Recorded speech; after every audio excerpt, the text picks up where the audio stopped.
In this segment of the Word tutorial, we're going to learn how to insert a cover page in a document. So here we have a document that we have added a bunch of stuff to it, and now we want to insert what's called a cover page.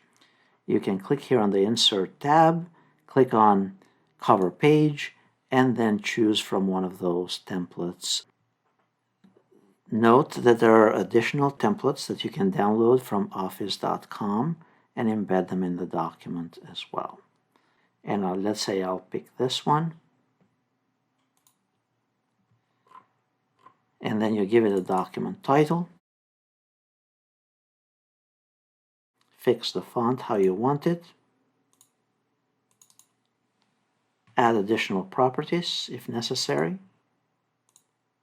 or delete areas or components that you may not want.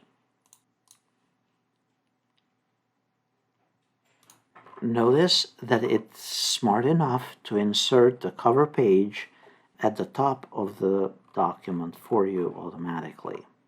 Now from here you could add a different image if you'd prefer and change this and modify this as needed.